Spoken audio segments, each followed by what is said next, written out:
The John Denver mystery is finally solved, and it's way worse than we think. John Denver was born Henry John Deutschendorf Jr. on December 31, 1943, in the quiet town of Roswell, New Mexico. His parents were Henry John Deutschendorf Sr., a strict and very skilled lieutenant colonel in the United States Air Force, and Emma Louise Swope, a loving stay-at-home mom.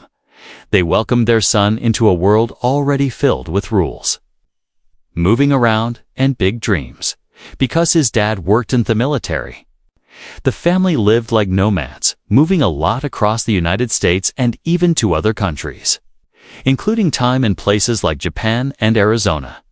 This childhood of always moving shaped John's feelings of missing home, loving nature, and who he was. These feelings that would later become the main parts of his music. Something really important happened in Denver's early life when he was just 2 years old. His grandmother, seeing something special in the little boy, gave him a Gibson guitar. He was way too young to really understand how important the gift was. This moment would plant the seeds of a lifelong love for music. In the years that followed, that small guitar became both a comfort and a guide, giving him a sense of home, even though they kept moving around because of his dad's Air Force job. As he got older, music became his way to deal with feelings, a private world, where he could work through feelings of being alone and wanting things to stay the same. During his teenage years, John Denver kept working on his love for music, teaching him the guitar and singing along to the folk and country music that was popular back then. Even though he was quiet and kind of shy, people close to him saw with deep sensitivity and smartness in his words and melodies. When it was time to go to college, Denver chose to study architecture at Texas Tech University in Lubbock, a path that was probably kiss and more because his parents expected it than because he really wanted it. It was during his time there that music began to matter more than anything else. He joined a college band called the Alpine Trio, and it was in this important musical setting that he first started using the name John Denver, honoring the capital of his beloved Colorado. This wasn't just a stage name. It was creation of an identity that would one day become famous. In 1963, Denver made a bold and life-changing decision, realizing that architecture could never satisfy the creative hunger burning inside him. He left college before finishing his degree and moved to Los Angeles to do music full-time. At that time, La was a center for American folk music comeback filled with countless hopeful artists. Denver faced big challenges during these early years, struggling to find his place in a crowded and competitive business. Booth's never-giving-up attitude paid off. After 2 years of tryouts, shows, and behind-the-scenes networking, he got a spot with a well-respected folk group called the Mitchell Trio, replacing founder Chad Mitchell. Even though it wasn't solo stardom, it marked the beginning of his professional music career, giving him important experience, connections, and exposure. However, Denver's true dream was to be solo artist, to share his vision and voice without anyone holding him back. In 1969, he made what would turn out to be the most important career decision of his life, to go out on his own. That same year, he released his first solo album, Rhymes and Reasons. While the album didn't immediately shoot him to fame, it had one track that would eventually become one of the most loved folk songs in American history, Leaving on a Jet Plane. Originally written in 1966 and first recorded as a demo, the song was picked up by Peter, Paul, and Mary, who released it as a single in 1969. It became a #1 hit, introducing the world to the songwriting genius of John Denver, even before most people knew his name. Using the success of that, Denver released 2 more albums in 1970, Take Me to Tomorrow and Whose Garden Was This? These albums showed us growing skill with words and uneven, clearer love of nature, thinking deeply and caring about social issues. However, It was in 1971 that Denver had his breakthrough moment as a solo performer. His next album featured the timeless anthem, Take Me Home Country Roads, a song that touched people to ply across America for its themes of missing home, belonging, and love of the natural world. The track became a massive hit, selling over 1 million copies and forever cementing Denver's place in the story of American folk and country music. Throughout the 1970s, Denver's career soared. Under the smart manav and tough Jerry Winrobe, who recognized and helped Denver's unique appeal, the artist released one hit after another, each filled with warmth, honesty, and a love of life. Songs like Sunshine on My Shoulders, Annie's Song, and Thank God a Country Boy became chart-topper and cultural touchstones. Denver had achieved for putting joy, pain, and wonder into words in a way that felt both personal and universal. His songs were not only popular on radio, but also found a place in homes, schools, and hearts across the country.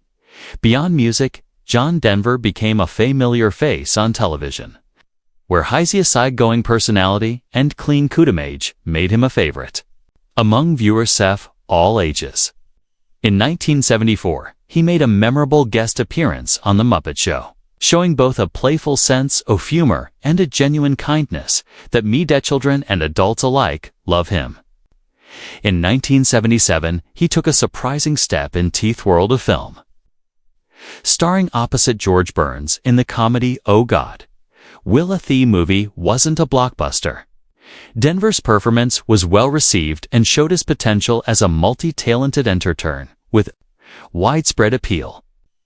But Denver was never happy with just being a moose.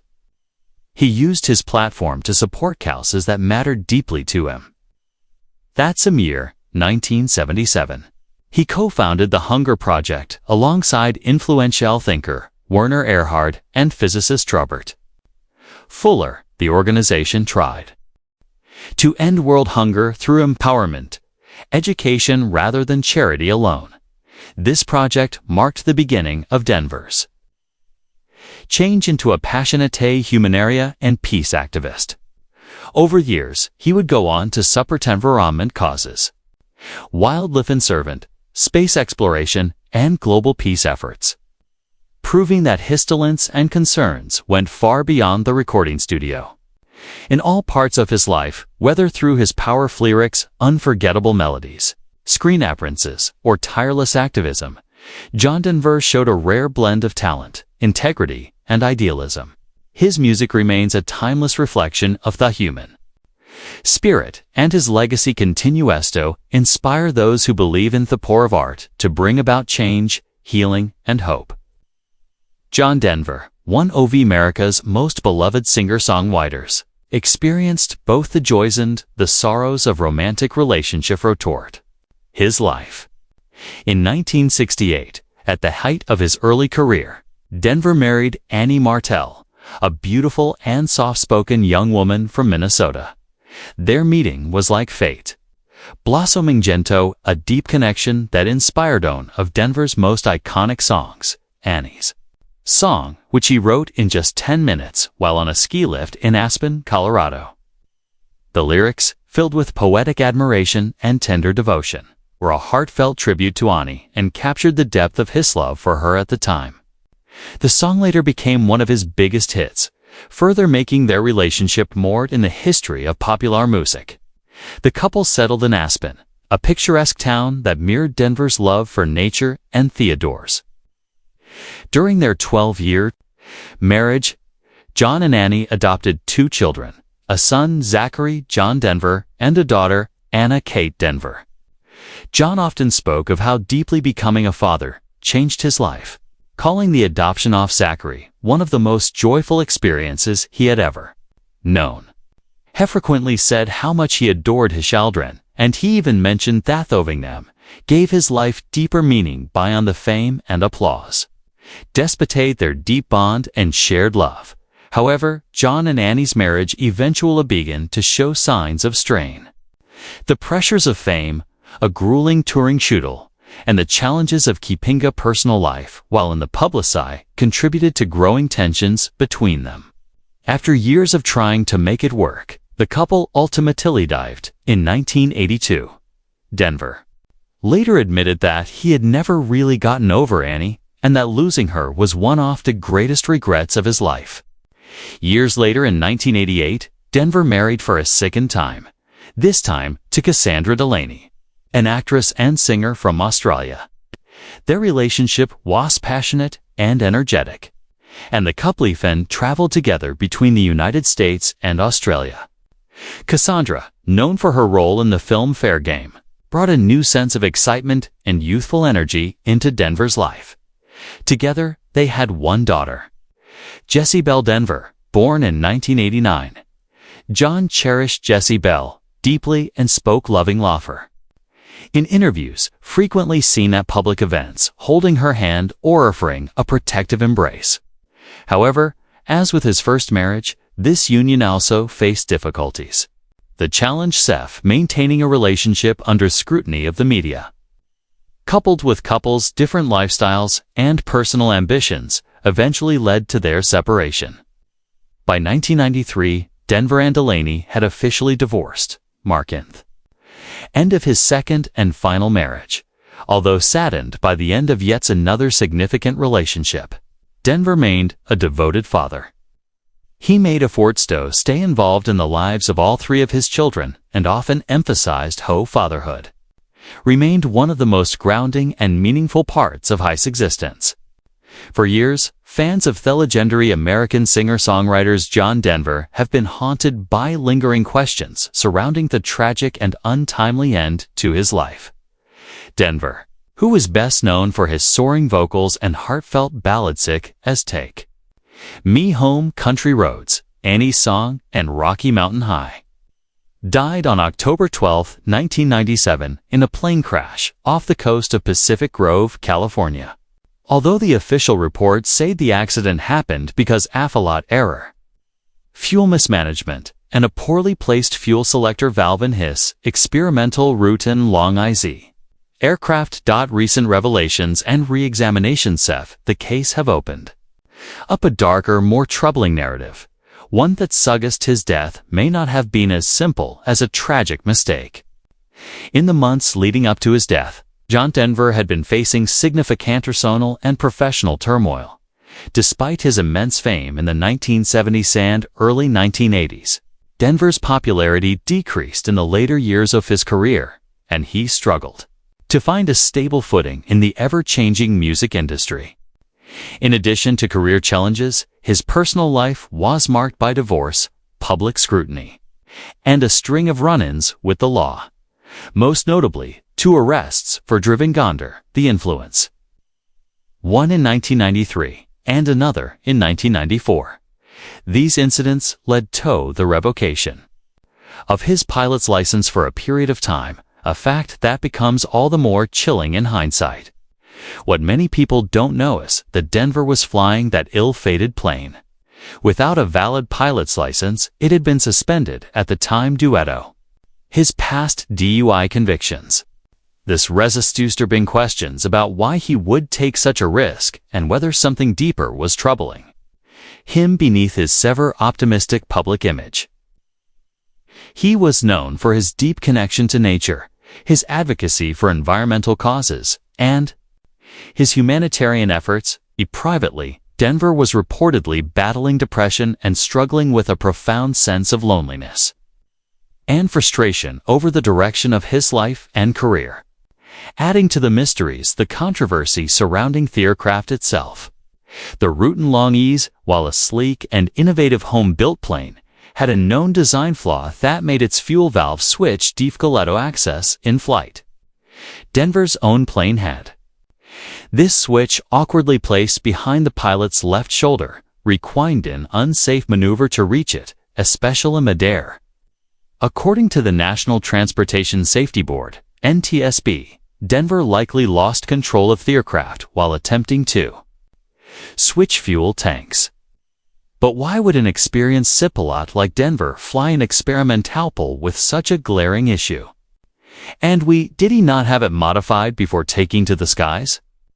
In recent investigations conducted by aviation safety analysts and former NIT's consultants, it was revealed that John Denver's crash wasn't just the result of a single error, but the final link in a long chain of oversights, negligence, and even institutional failure. Theplane had significant modification showed, didn't comply with FAA regulations. Denver had asked the mechanic multiple times to relocate the fuel selector valve to a more accessible position, but this safety improvement was never made.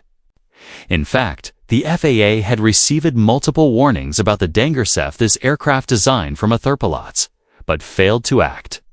Furthermore, Denver had been denied the renewal of his pilot's license due to a history of DUI convictions. Yet, he was still permitted to fly this experimental aircraft because of a technical loophole. All of these ignored red flags contribute to a deadly flight that could and should have been prevented. Recent interviews with close friends and aviation experts suggest that Denver may have been desperate to regain a sense of freedom and control.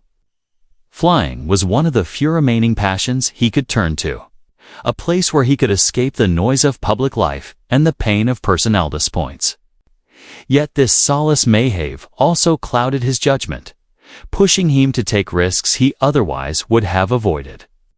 Some close to him have speculated that Denver's mental state at the time may have played a role in his decision-making, suggesting the possibility that his final flight might not have been merely an accident, but a subconscious act of recklessness or even resignation.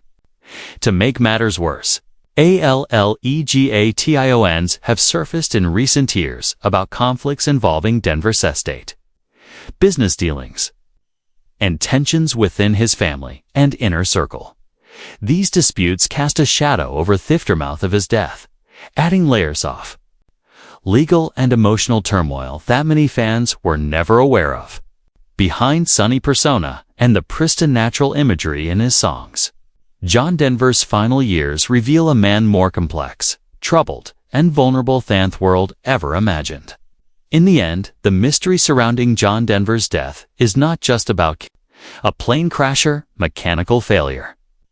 It is a story about how fame, isolation, inner demons, and a yearning for peace can collide in devastating ways. And while we may never know every detail of what truly happened in the skies over Monterey Bay, that fateful day, the full picture of that is now emerging, is far more tragic and far more human than we were ever led to believe.